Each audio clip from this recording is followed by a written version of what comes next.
4 თანასწორობის კუთხე გაიხსნება გორში, ზუგდიდში, ბათუმსა და ქუთაისში. ვფიქრობ ეს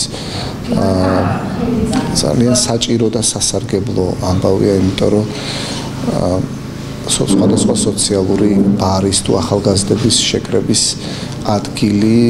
ადგილას იქნება უფასო სამკითხველოები. გენდერულ თანასწორობაზე როცა არის საუბარი, საზოგადოების მხრიდან ძალიან მნიშვნელოვანია, რომ აი სწორედ ესეთ ადგილებში, როგორცაც ახლა დღეს ჩვენ ჩავუყარეთ საფუძველი, იყოს შეხვედრები, იყოს განხილვები იმ საკითხების, რომელიც შეიძლება ჩვენ სულ სხვანაირად ვისწავლეთ და სხვანაირად ვიცით. გენდერული თანასწორობა საქართველოში, ისევე როგორც ბევრ მსგავს ქვეყანაში, დღემდე გამოწვევად რჩება.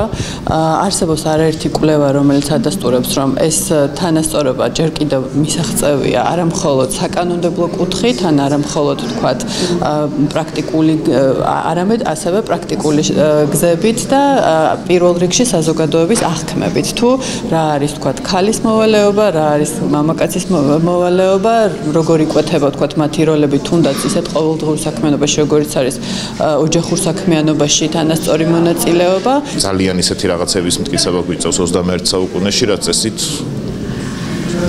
ნათელი უნდა იყოს, მაგრამ კარგი, ამაზე საუბარი, თუ პრობლემა არსებობს, პრობლემის ირგვლივ ყოველთვის ჯობს, რომ ისაუბრო, დისკუსია იყოს და ამ დისკუსიაში აუცილებლად რაღაც საინტერესო თემები წამოიწევა.